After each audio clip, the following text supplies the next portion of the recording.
In Virginia, Pennsylvania, and elsewhere, school mask mandates have become the front line of the fight for freedom.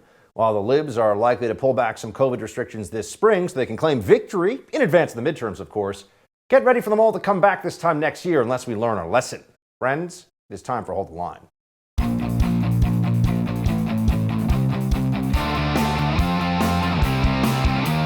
Welcome to Hold the Line. I'm Buck Sexton. Washington Post headline here. LA School District, the nation's second largest, requires students to upgrade from cloth masks. The district says students are required to wear masks at all times on campus, including indoors and outdoors.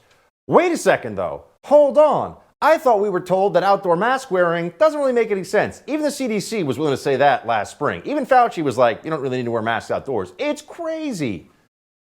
Have we learned nothing? Or have these people, have these libs, learned nothing? I think the answer is obviously yes. Or rather, we have to keep relearning what has already been established in this fight against COVID, that as we see, we're just trying to live our lives here, folks. We can't control this virus. It's not controllable. It spreads all over the country. There are new variants coming.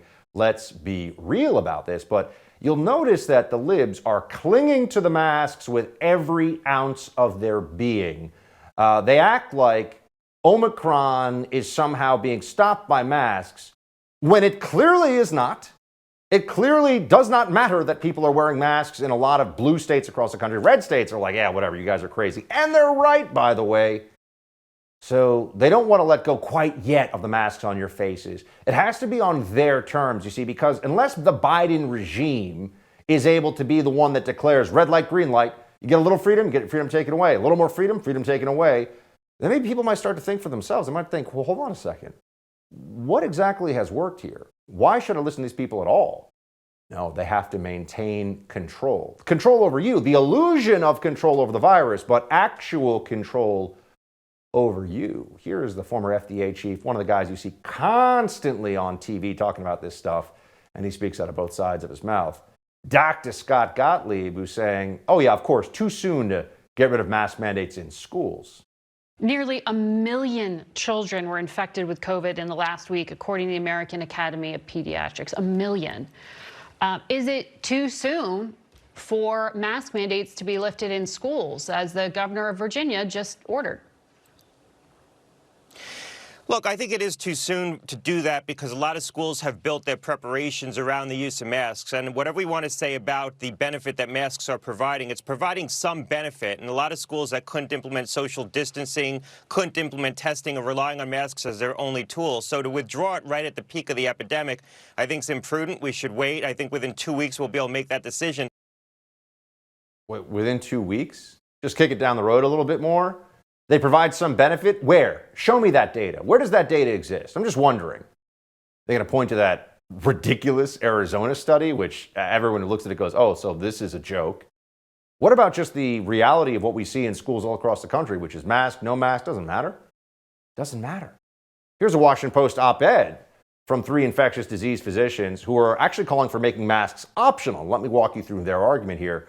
One of them writes that respirators and other high-quality masks are highly effective at protecting their wearers, regardless of what people around them are doing. That makes the old mantra, my mask protects you, your mask protects me, obsolete.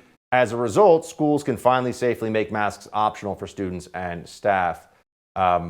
Look, I think they're wrong about respirators, and I would base this on Germany, a large country with very good data that did the whole N95 upgrade thing. You know what it did for their caseload? Nothing.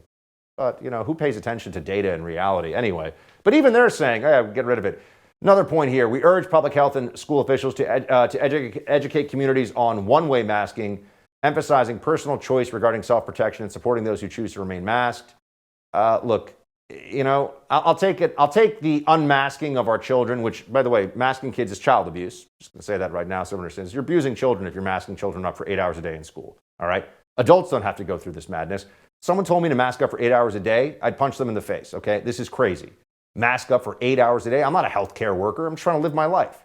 It's outrageous. But we're making kids do it. We're making kids do it. Speaking of what they're making kids do, you think children are at very, very low risk from COVID, right? Very low risk from COVID. And yet there's this huge push to make sure that the children get vaccinated, including kids under 4. Here's Dr. Anthony Fauci, the worst doctor, I don't know, maybe in the history of the world, saying that a 3-dose regimen is likely a 3-dose regimen of the vaccine for children under 4 years of age. What? Watch. With regard to the clinical trials that are being done in children from 6 months to 24 months and from 24 months through 4 years, as you probably know, the original data that was done was determine if the doses that were given to those children reached what we call non-inferiority with a more adult or adolescent population. And the original data that was put forth, it looked like the dose and the regimen for the children who were 6 months to 24 months worked well, but it turned out that the other dose, namely the other group from 24 months to 4 years, did not yet reach the level of non-inferiority. So the studies are continued. It looks like it will be a 3-dose regimen.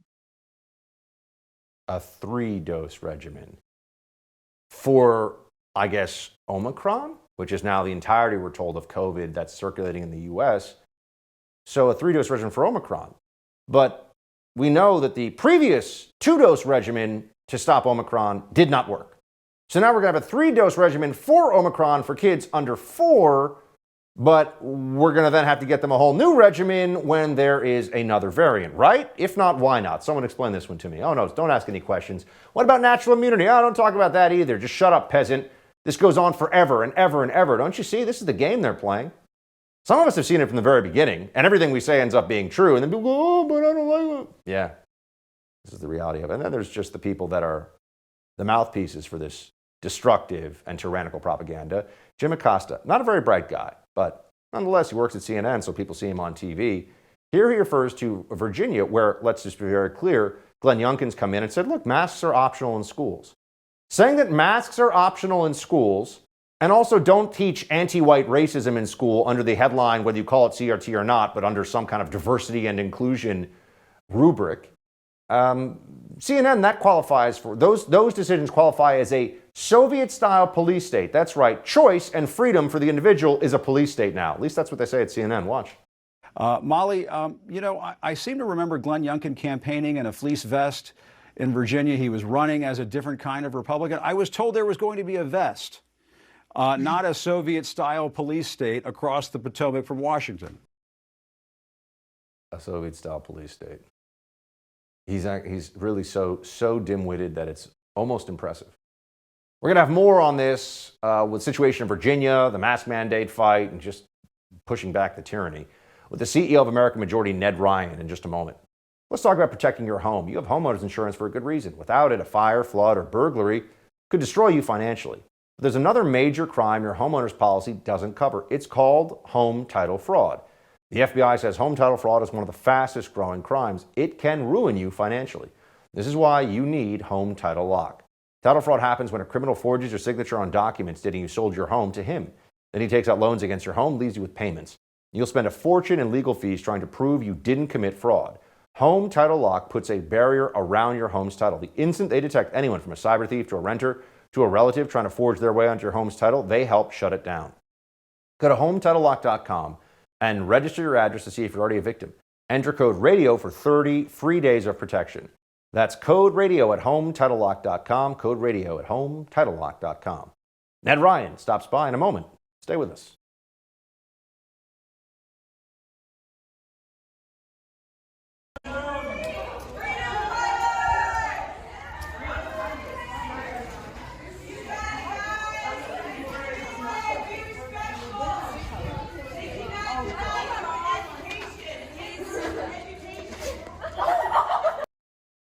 Students at Woodgrove High School in Loudoun County, Virginia, walk into school without masks. Even the school district said it would defy Governor Youngkin's executive order, making masking optional. What are they going to do? Deny school children the right to an education in defiance of state law?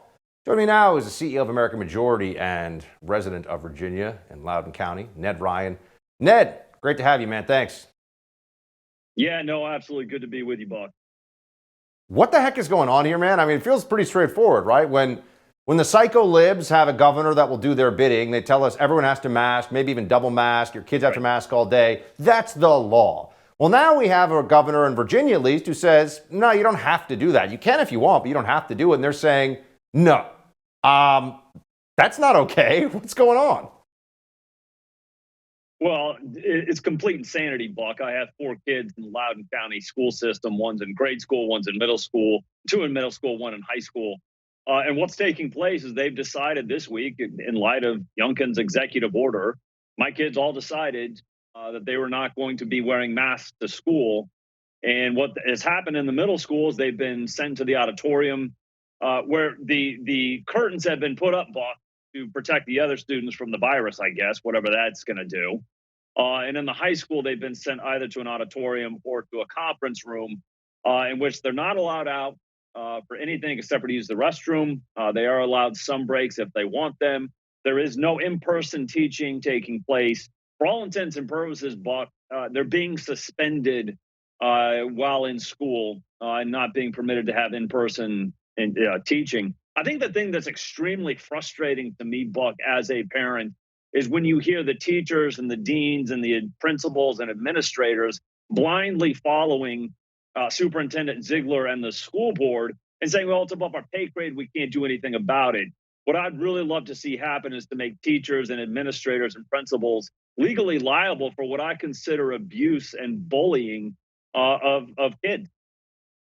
I mean, you tweeted out, Ned, the Loudoun County teachers and administrators blindly following the out-of-control school board defying Youngkin's executive order on student masks need to feel pain. If anyone believes we can take legal action against them, directly DM me. Ned, do you think this is going to actually come to something? Is there a chance? Because it feels like what they're doing is clearly illegal. So does anyone care? I mean, now we've entered the point where the mask maniacs just embrace lawlessness. When we are saying, I don't want to wear a mask, they say you have no choice, put it on your face, peasant. And now it's okay, well, the authorities on our side, and they say, yeah, we're going to make your kids do it anyway. What?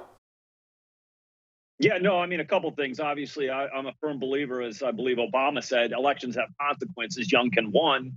And also Miyares, the state attorney general, they've both made it very clear, obviously with the executive order, but also with very public statements over this last week, that this is not mandating there shouldn't be masks. It's making them optional.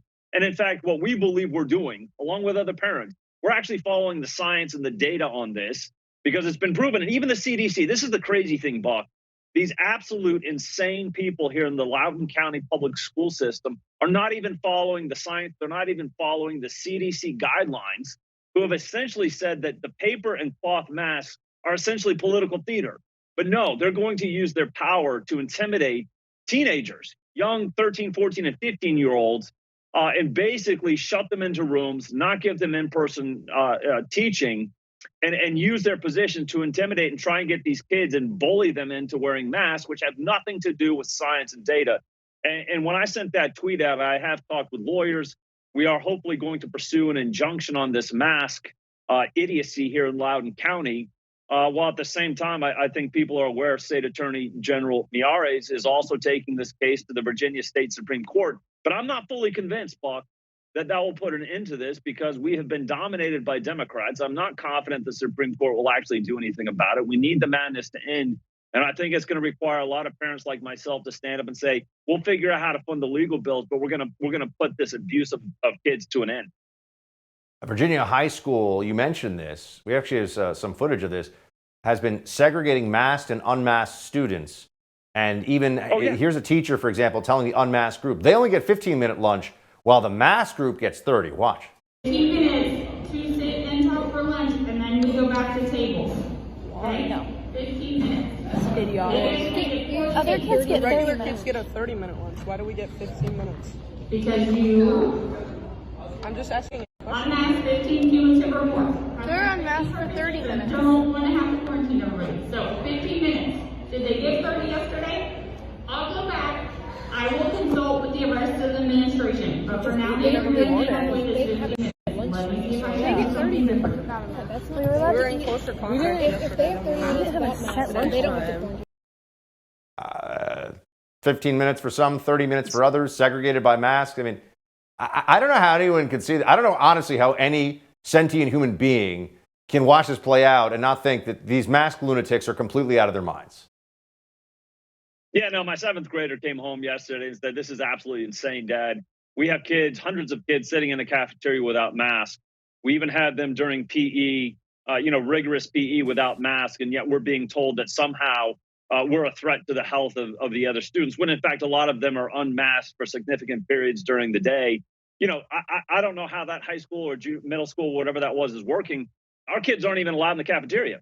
They're having lunch brought to them in the auditoriums and not allowed to leave again, except for bathroom breaks and some limited breaks to get outside and get some fresh air. But yeah, this is complete segregation of unmasked versus masked, and they're doubling down. I will say this, that the Loudoun County Public Schools and Superintendent Ziegler, are digging in, and at the same time, there are a lot of parents are saying we're digging in as well. I hope that we're going to find some meaningful conclusion to this in the next few days, but we'll see.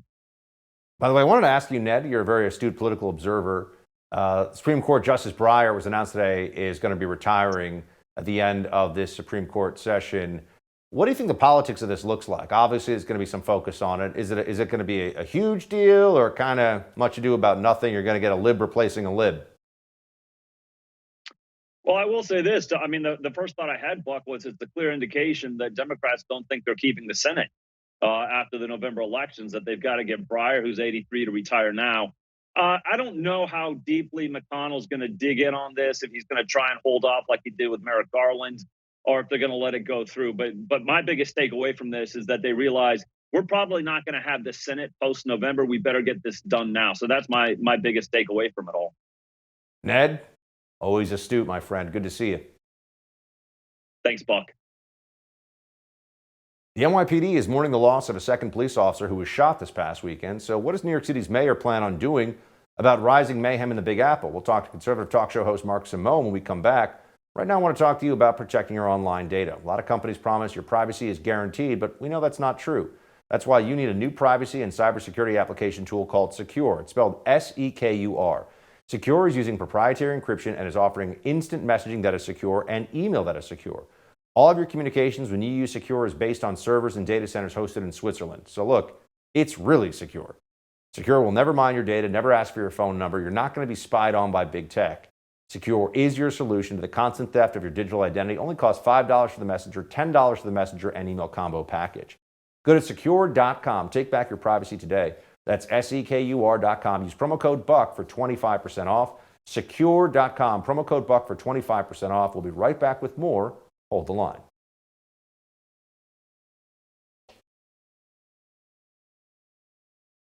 The NYPD is now mourning the loss of the second police officer who was shot this past weekend. Both 22-year-old Jason Rivera and 27-year-old Wilbert Mora were killed in the line of duty in an apartment building in Harlem Friday night. New York City Mayor Eric Adams is introducing new legislation to combat the rising violence, including giving cops new power and introducing more community building with a non-uniformed anti-crime unit rebranded as neighborhood safety teams. But will this really stop the attack on the brave men and women in blue? Let's ask radio host on 710 WOR in New York City, Mr. New York himself, Mark Simone. Mark, good to see you. Hey, good to see you. What do you think about these proposals? I mean, when you have this many cops shot in one department so early on in the year, it obviously is getting national attention, not just local attention in New York. Is Adams taking the right steps here? It's a 16-page plan. 2 pages are great. 14 pages are fluff and filler, all about summer jobs programs and a task force, a committee, a commission. Hey, you know the NYPD. You go down to police headquarters as a command center. You get in there. You direct cops. You get things done. There are guys in New York who are absolute experts, the best in the world at fixing this problem. Ray Kelly, Rudy Giuliani. I know Democrats may not like him, but if there's anything he knows, it's how to fix the crime in New York. I'd call those guys in. I'd talk to them. I wouldn't be meeting with Joe Biden. If you want to know where to get ice cream, I'd call Joe Biden. Outside of that, I wouldn't talk to him. There's too much going on here with photo ops and commissions and panels and task forces. Just go back to what we were doing with Bloomberg and Giuliani. It worked. It'll work again. Here is the new Mayor Eric Adams on his proposals. I want to have you react to it. Watch. Gun violence is a public health crisis. There's no time to wait. We must act. The sea of violence comes from many rivers. We must dam every river that feeds this greater crisis. Our blueprint to end gun violence addresses each one of these causes with both immediate interventions and long-term prevention strategies. New Yorkers will see and feel these changes quickly. Okay, so we actually have here the proposals that he released on Monday, Mark, targeting the worst neighborhoods with a non-uniformed anti-crime unit, gun checkpoints at Port Authority locations. I mean, whatever, okay. More officers on patrol, improved outreach for the homeless and the mentally ill, and more jobs for young people. What do you think about these? And which ones are going to do something and which ones are, as you put it, fluff? Like everybody else, I thought we were doing this stuff already. This is what you're supposed to be doing all the time. But you notice what he just said. He could open a slogan museum. It's just one slogan after another, after another. You know, the anti-crime unit, great, bring that back. Stop and frisk, it worked. It took 400,000 guns off the streets. Now, you might say it was overdone. There's ways to tone it down, bring it down. But a better version of stop and frisk. He promised that, by the way, in the campaign. He called it spot checks, but I hope he's bringing that back. It's not in the 16-page plan right now. And just for everyone watching, what was the reality of stop and frisk? Who got rid of it, and what did we see afterwards? The left-wing woke progressive Bill de Blasio got rid of it. Listen, there were a lot of criticisms that it was targeting on racial basis, or I don't know if that was true, but if you talk to great police commissioners, they would tell me the real problem when you do stop and frisk, you don't need to do 500,000 stops. You only need 50,000. You got to use veteran cops that know who to stop. They started using rookies and people that didn't know the neighborhood that well. That's where it got out of hand. So it was the most effective plan ever at stopping guns. Not only did it grab guns, but every criminal was afraid to carry a gun when they knew stop and frisk was out there. So that's why you got to bring that back in a better way, but bring it back. I mean, I just think at Port Authority locations, they're going to have gun checkpoints. I'm pretty sure people that are going to be illegally bringing guns across state lines to sell them on the street in New York or to use them themselves illegally in New York, I think they'll just avoid those checkpoints. I mean, that seems pretty straightforward. How is that supposed to work? Yeah, I think if you can get yourself on your hands on 1,000 illegal guns, you can probably figure out how to get a car and just drive in. Also, if you want to really stop these guns, close the border. That's how a lot of them come over the border. You got to do all of the above. It's amazing to me. Here's Eric Adams, brother. He says everyone needs to see the NYPD shooting video. He says, we talk about the dangers involved in policing. It tore me apart to see what happened to those officers, what has happened to far too many officers. I believe that is a video that I personally feel everyone needs to see. It does seem like, at least from Adams as a former police officer, there's a lot less of the, to be fair, I haven't seen any of the blame the cops, hate the cops stuff from him. So I guess that's a move in the right direction away from de Blasio, who was throwing the cops under the bus, it felt like every 5 minutes. Well, you got to remember the midterms are coming up and Democrats are going to get killed on this crime issue. That's why Joe Biden is flying to New York next week to take pictures with Eric Adams. And all of a sudden they're going to look pro-cop. Adams knows that this no bail, defund the police, restrict the police has backfired. Crime is now out of control. So they got to pretend they're doing something. They got to take pictures. They got to go to funerals. They got to do photo ops. So I just hope they back it up with some serious action. What can you tell us also about the aftermath of the new DA, Alvin Bragg, here in New York City? Got a lot of attention for the, basically, you could call it the, unless you murder somebody, I'm probably not going to lock you up guidelines. I mean, murder, rape, and then everything else, you're probably not going to serve any prison time. It feels like there was a walk back from that. There was some talk about maybe even having the governor try to remove him, although I never thought that was really going to happen. But where is that? Has he just completely abandoned the progressive prosecutor stuff, at least while everyone's paying attention? What happened? No, I don't think he walked back to anything. I think he just walked back to the public statements. What really frightened me when he got into real trouble and all the flack, what did he do? Hired a PR firm. That's not the way to go. Go meet with people and figure out what to do. A PR firm, they're, for the public walking it back. The governor can remove him. It's a Democratic Albany State Convention. Once that's over in February, then they can act. She is a coward. She's weak. But when it gets to be such an issue that it's threatening her reelection, that's when she'll remove him. She'll need Joe Biden's backing, Eric Adams' backing. But when it can see it's going to threaten their reelection and midterms, they'll remove him. And Mark, if you had 1 minute to tell Eric Adams what he needs to do right now to turn crime around and really just turn the city around. My hometown, your hometown. What has to be done here? You need to call Ray Kelly. You need to call Rudy Giuliani. You may not like these guys, but have them come over and show you exactly how they turned New York into the safest big city in the world and kept it that way for 20 years. Let them show you what to do. And like when you consult anybody, they'll give you 30 things. Pick the 20 that you like and do them. You got to start meeting with people. Don't take any more pictures. Don't meet with Joe Biden. That's not who you go to for crime fighting. Talk to all the best commanders, cops, Howard Safer. We got a lot of ex-commissioners. They can show you how they did it. They did it. Let them show you how they did it. Mark Simone, Mr. New York. Good to see you, sir. Thanks for being here. Thanks. The past 2 years have taken a devastating toll on the nation's restaurant industry, but one state has managed to bounce back. Can you guess which one? We'll have the answer for you when the First TV's Tina Lowe stops by after the break. But let's talk about the stock market for a second. The market is really volatile right now. One of the few people who predicted the 2020 crash is warning something really big is coming in 2022. His name is Mark Chaikin. His newest prediction has gone viral with 1.5 million views. I met Mark. He's a 50-year veteran of Wall Street. He's a very smart guy, and I'm encouraging you to pay attention to this message. According to Chaikin, a historic event in 2022 will cause a massive shift in the wealth divide, and it's going to affect anyone who owns stocks. He's predicting that a new form of technology is going to disrupt everything and change the way thousands of companies will need to do business in 2022. It will affect everyone from Apple to Amazon, he says. Watch his full brand new warning free of charge by going online to 2022stockmarketmessage.com. That website again is 2022stockmarketmessage.com, all one word, 2022stockmarketmessage.com. Tina Lowe stops by when we come back.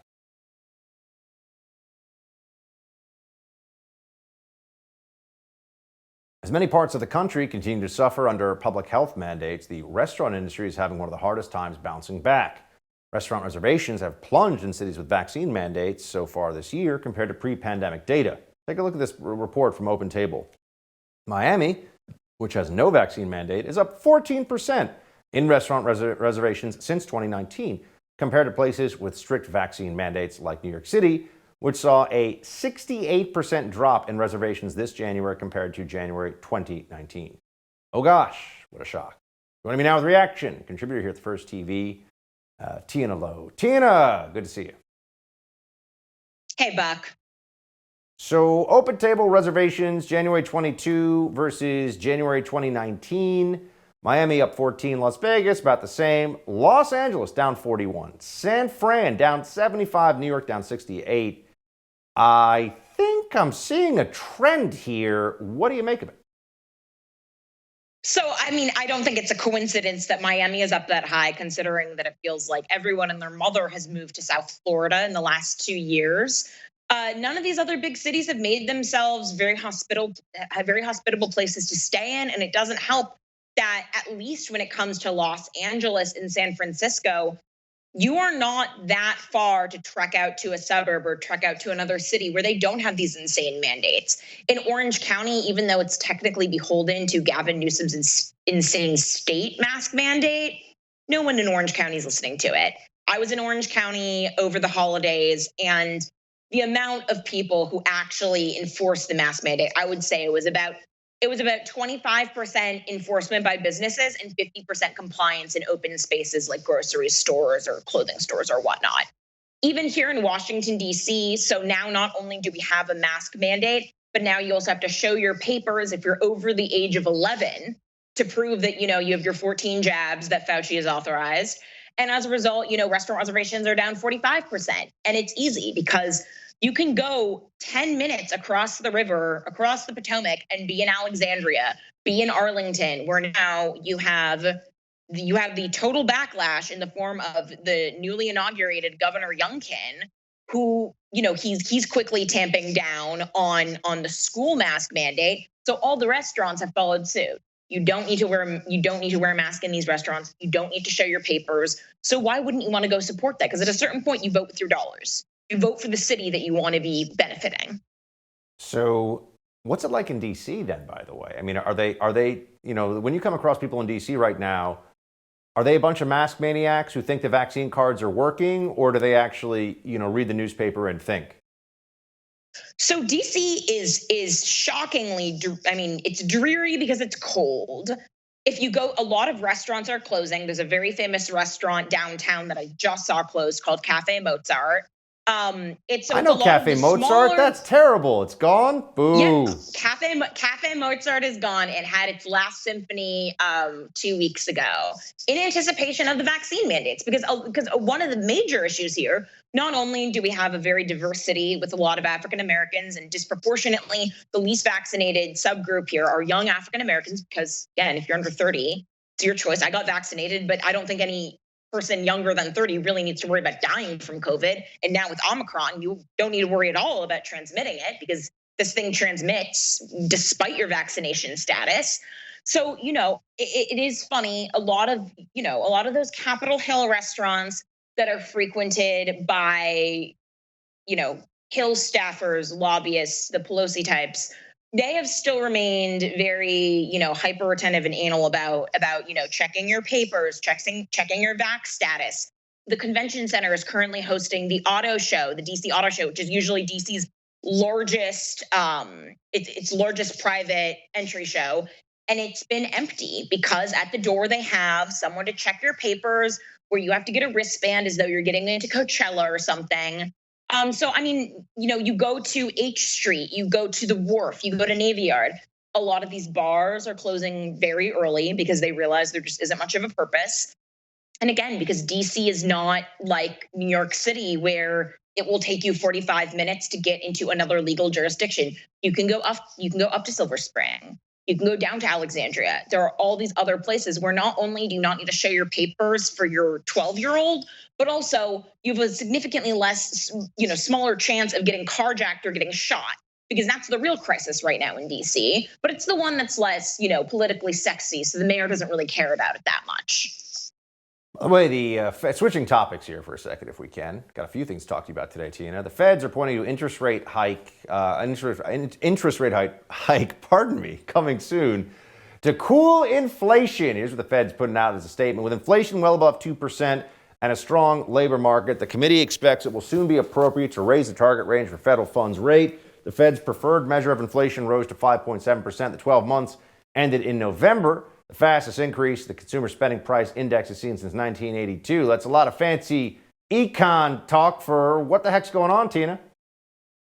So the post-Great Recession experiment that the Fed conducted has been proven an utter failure. No else in modern American history since the Fed's creation had we kept interest rates not only near or at 0% for that long, but at 0% for over a decade of the longest period of economic growth in the country's history. Nobody does that. No economy, and especially the world's reserve currency, the country of that, ever does this. A lot of the reason why the Fed kept rates very low during the Obama administration was because his recovery was garbage, because he overregulated the economy. So the recovery became the slowest recovery since World War II. And, at the beginning of the Trump administration, the Fed tried to increase rates, and Trump was like, why did Obama get the easy money treatment from the Fed, but I'm not getting it? And then, unfortunately, because the way the Fed policy worked, inflating a lot of these asset bubbles, it's not that inflation just started, it's that inflation happened in another term. First, we were inflating, during the Great Recession, prior to the Great Recession, we were inflating housing prices. And then after the Great Recession, not only were we inflating housing prices, we were also packaging the same shoddy brands of, debt, but we were using corporate debt. So orders of magnitude worse. So really what should have happened was we should have been raising rates back in 2014 and just forced the federal government to enact better fiscal and regulatory policy. Instead, the Fed bailed out Obama's bad regulatory policy. And then during the Trump administration, it tried to play by the same rules. And even if you're a diehard leftist Keynesian, you do not believe that you have the Fed remaining that dovish during a period of growth. The whole point of the Fed, and they decided to adopt this different mandate to talk about full employment, whatever that means, instead of focusing on its number one goal, which is having the tools to minimize inflation. Because you know what 7% inflation for 2021 means, Buck? If you get paid on a regular bi-weekly pay cycle for 52 weeks a year, that's 26 paychecks. 7% inflation means that Brandon ate 2 of your paychecks. You got 24 paychecks instead of 26. That is the reality for the average American, and inflation is regressive because for the average American, the things that increase the most in price, gas up 45%, used cars up 55%, rent up in the low double digits. Those things comprise a much greater share of the monthly household budget than it does for, the wealthy, than it does for the investor class. And I don't have anything against the investor class. They worked hard for their money too. But the problem is that why then are we depleting the effective purchasing power of the savings of those who need it the most to retire? So that way Joe Biden gets a $1.9 trillion grab bag of leftist dreams. I think you're asking all the right questions. Indeed. Tina Lowe, dropping knowledge on the Fed. Loving it. Thanks so much. Thanks, Buck. A brazen robbery here in New York City caught on tape by actor Michael Rappaport. We'll have the video for you in tonight's Quick Hits. Stay with us.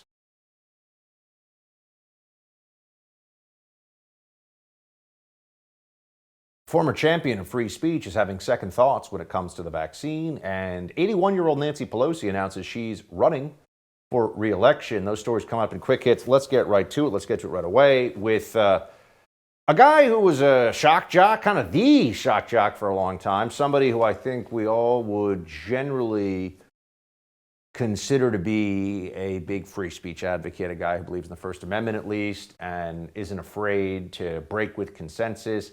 That was then, this is now. We have Howard Stern, one of the most successful radio personalities of all time, at least financially, who is now straight up calling for the censorship of a competing host with honestly a better show and an even bigger platform now, Joe Rogan, saying that he's putting out vaccine misinformation. Watch this one. He's not. I don't think he's for censorship. I don't think Neil Young is for censorship. I just think he's saying, look, I don't want to be part of this organization because if my music is helping people bring people to the table and then they're spreading something as lethal as don't take the vaccine, do this. That makes sense. I'm against any kind of censorship, really. I really am. I don't like censorship. But when you're talking about life and death, like poor Meatloaf got sucked into some weird cult. I mean, as Joe Rogan said, no one should take the vaccine. I mean, if you're going to call for censorship of somebody, or at least agree with it, or agree with efforts to try to censor somebody, shouldn't you at least have to accurately represent what they're saying at some level? No, of course not. Of course not. Howard Stern, it's sad, man. The guy just living in this neurotic mess situation all the time. Nancy Pelosi is old to be in a position of power in the United States government, as you know. She's almost 80 years old. And she is not done. She is running for re-election, she says, for the children, of course. When people ask me what are the 3 most important issues facing the Congress, I always say the same thing. Our children, our children, our children. Their health, their education, the housing and economic security of their families, a clean, safe environment in which they can thrive, and a world at peace and where they are all welcome and in which they can reach their fulfillment. That is my why I am in Congress, for the children. But as we say, we don't agonize, we organize. And that is why I am running for re-election to Congress and respectfully seek your support. For the children. I mean, does anyone really believe that? Super rich limousine liberal Nancy Pelosi, she's running for the children. She's a power-mad maniac who thinks that without her, I mean, how could the world continue to function? How could the U.S. government do anything worthwhile without Nancy Pelosi? She's 81, by the way, my producers point out. She's actually over 80. That's the one thing Nancy Pelosi, not going to retire from her position of elected authority until she's 100, maybe 110. This went viral recently. The actor Michael Rappaport, what is this guy in, guys? I don't even remember. Actor in what? I've never seen this guy. Is he like a person that people know? Anyway, whatever. He's an actor apparently.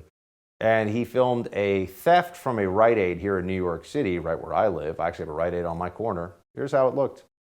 Yo, I'm looking at this this motherfucker.